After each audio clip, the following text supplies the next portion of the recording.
بسم اللہ الرحمن الرحیم۔ السلام علیکم دوستو آج کی ویڈیو بہت خاص ہے۔ آج کی ویڈیو میں ہم آپ کے لیے ایک ایسا عمل لے کر آئے ہیں جس سے لا علاج بیماری بھی اللہ پاک اپنے خاص فضل سے ٹھیک فرما دے گے۔ آج کل ایسی بیماریاں جنم لے رہی ہیں کہ جن کے بارے میں سوچ کر انسان حیران رہ جاتا ہے کہ ایسی بیماریاں بھی دنیا میں موجود ہیں، لیکن اللہ پاک نے قرآن پاک میں واضح ارشاد فرمایا ہے کہ جب تو بیمار ہوتا ہے تو وہی اللہ تجھے شفا دیتا ہے۔ اس کے علاوہ ایک اور جگہ اللہ پاک ارشاد فرماتے ہیں کہ اللہ پاک نے کوئی چیز بے فائدہ پیدا نہیں کی، اور سب سے اہم بات یہ ہے کہ اللہ پاک نے جو بھی بیماری پیدا فرمائی ہے اس کا علاج ضرور عطا فرمایا ہے۔ اسی طرح قرآن پاک میں اللہ تعالیٰ نے متعدد بار ارشاد فرمایا ہے کہ اللہ کے ذکر میں شفا ہے، اور قرآن پاک میں بھی شفا موجود ہے۔ اسی طرح قرآن پاک میں کئی طرح کی آیات اور وظائف موجود ہیں جو مخصوص بیماریوں کے لیے بہت فائدہ مند ہوتے ہیں، لہٰذا کسی بھی بیماری کو لا علاج کہنا مناسب نہیں، کیونکہ اللہ پاک نے ایسی کوئی بیماری پیدا نہیں کی جس کا علاج موجود نہ ہو۔ اسی طرح انسان قرآن پاک کی جو بھی آیت جس نیت سے اور مکمل یقین کے ساتھ پڑھتا ہے تو اللہ پاک اس کے اس یقین کو دیکھیں گے کہ اس نے اس یقین سے میرے اس کلام پاک کو پڑھا ہے تو اللہ پاک اس کو ضرور شفا عطا فرمائیں گے۔ اسی طرح اللہ پاک نے انسان کو اتنی عقل اور اتنی دانائی عطا فرمائی کہ انسان اس عقل کو استعمال کر کے ہر بیماری کے لیے مختلف ادویات پیدا کر چکا ہے، لیکن جو شفا اور جو دلی سکون اللہ پاک کے پاک کلام میں ہے وہ کسی اور چیز میں موجود نہیں۔ تو چلیے دوستو اب آپ کو بتاتے ہیں کہ جس عمل کا ہم ذکر کر رہے ہیں، یہ عمل کرنے سے آپ ہر قسم کی موذب بیماری، ہر قسم کی مشکل الجھن سے چھٹکارا حاصل کر سکتے ہیں۔ اس کے علاوہ بیماریوں کے ساتھ ساتھ آپ کو جو بھی برے قسم کے خیالات اور وسوسے آتے ہیں وہ بھی اس عمل کو کرنے سے انشاءاللہ دور ہو جائیں گے۔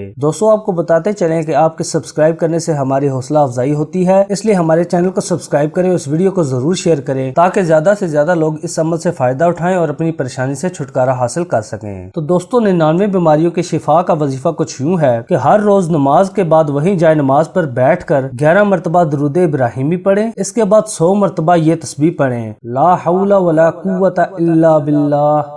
100 مرتبہ یہ تسبیح پڑھنے کے بعد آخر میں دوبارہ 11 مرتبہ درود ابراہیمی پڑھیں۔ یاد رکھیں اس عمل کو کرنے کے لیے یقین کامل ہونا لازمی ہے۔ انشاءاللہ اگر آپ پورے یقین کے ساتھ اس عمل کو کریں گے تو آپ ہر قسم کے وسوسے اور ہر قسم کی بیماری سے چھٹکارا حاصل کر لیں گے۔ ہماری دعا ہے اللہ پاک آپ کو ہر قسم کی بیماری اور ہر قسم کی پریشانی سے نجات عطا فرمائے۔ اپنے ارد گرد لوگوں کا خیال رکھیے گا۔ ہمارے چینل کو سبسکرائب کرنے کے ساتھ ساتھ اس ویڈیو کو لائک اور شیئر ضرور کیجیے گا۔ ملتے ہیں اپنی نئی ویڈیو کے ساتھ، تب تک کے لیے اللہ نگہبان۔